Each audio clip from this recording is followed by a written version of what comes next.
Jai Hind, dear children, welcome to biology class. Last class we have discussed about the sexual reproduction in plants. I hope all of you understood the contents. Today we are going to learn about the sexual reproduction in humans. If you observe any child, we can identify some characters which are similar to that of their parents, isn't it? They are having the characters of their mother and father. Do you know why and how this happens? We can say that it is just because of the sexual reproduction. The sexual reproduction involves the fusion of gametes of two different individuals which give rise to a new individual.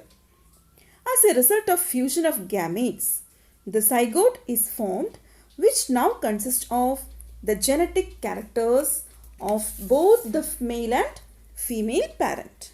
So, the newly formed individual will have a blend of characters of their parents. Human beings are unisexual organisms. That means the organisms which are capable of producing only one gamete, either male or female. They show distinct sexual dimorphism.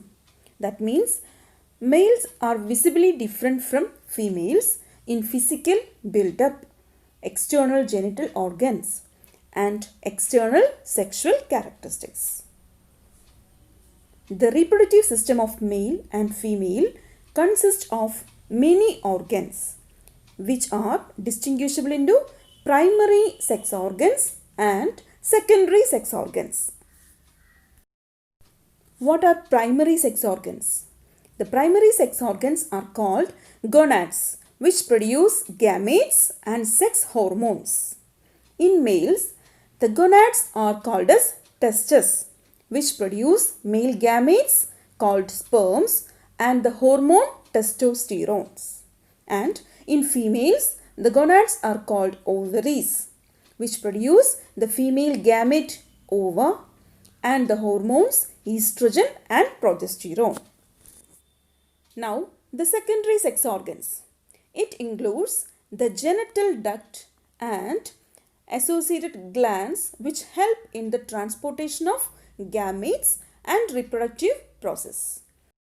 The primary sexual characters are those present since birth of a baby. But the secondary characters develop only at the age of puberty. Now, what do you mean by puberty? It is the age of male or female at which the reproductive organs become functional. The gonads start producing the gametes and sex hormones, and the boys and girls become sexually mature. In male and female, the puberty is triggered by the secretion of hormones called testosterone and estrogen that brings about the development of secondary sexual characters and maintain it throughout the adult life. Let us discuss the secondary sexual characters in males and females. Now, the secondary sexual characters in males includes the broadening of shoulders and increased muscle development, enlargement of larynx and thickening of vocal cord which causes to deepens the voice. Growth of hair on the face, armpit, chest and on the pubic region occurs. Increase in height and enlargement of penis and scrotum. These are the secondary sexual characters in males. Now, what are the secondary sexual characters in females? The broadening of pelvis occurs, the growth of breast and the growth of hair in pubic region and armpit, initiation of menstruation and ovulation, increase in the subcutaneous fat, particularly in the thighs, shoulders, buttocks and face. Now, let us study the structure of male reproductive system.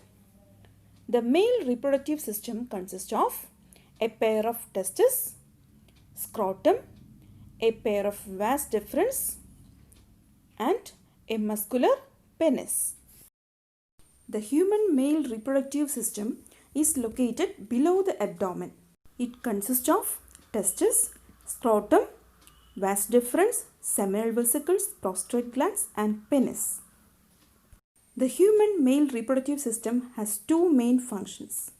One is to produce the male reproductive cell or the male gametes, and the second one is to deposit the germ cells in the female reproductive system.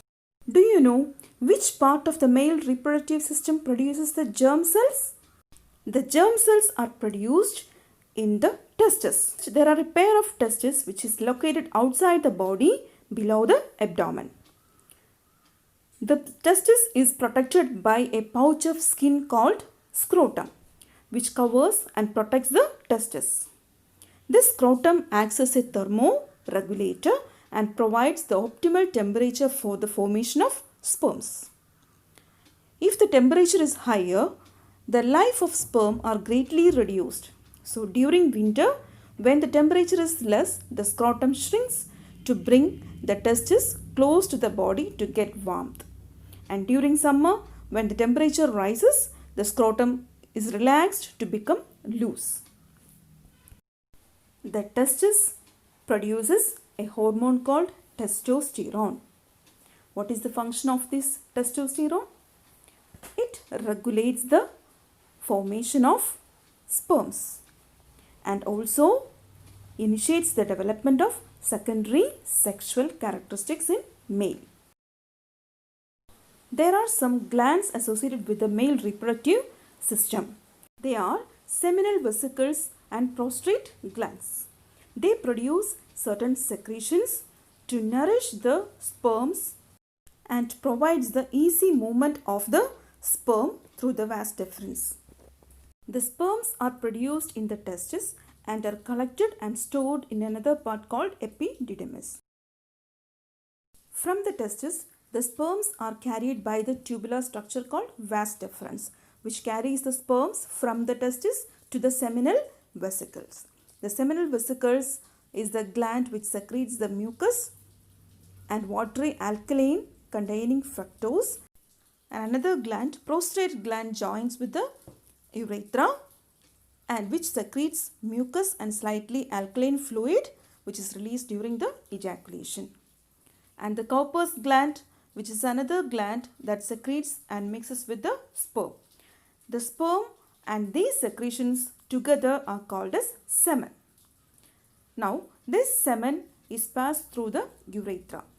This urethra is a common passage for passing the urine and semen out of the male body. At the time of ejaculation, the sperms are released into the urethra. Urethra is a long tube which arises from the urinary bladder. Now, this urethra is continued by the penis. It is a long and thick muscular organ made up of erectile tissue. At the time of sexual excitement, the erectile tissue gets filled with blood, causing the penis to become erect, and the semen is ejaculated for the purpose of reproduction. This is all about the human male reproductive system. Now let us discuss the structure of a sperm. The sperm is a microscopic structure composed of a head, neck, a middle piece and a tail. The head of the sperm contains a haploid nucleus, and at the tip of the head there present a structure called acrosome which contains the enzyme that helps in fertilization. Continued with the head is the middle piece which consists of mitochondria which provides energy which help the sperm to move towards the ovum for the fertilization. So this is the structure of sperm. Next, let us study about the structure of female reproductive system in humans. The female reproductive system consists of a pair of ovaries, a pair of fallopian tubules or oviduct, a muscular bag-like structure called uterus, and vagina. Female reproductive system is located in the lower part of the abdominal cavity near the kidney. The female reproductive system is more complex than the male because it receives the sperms from the male and supports their movement up to the egg and the fertilization and post-fertilization changes inside the female reproductive system consist of two ovaries which are connected by a ligament to the uterus on both the sides. Ovaries are the primary sex organs which produce the female gametes ova and the sex hormones estrogen and progesterone.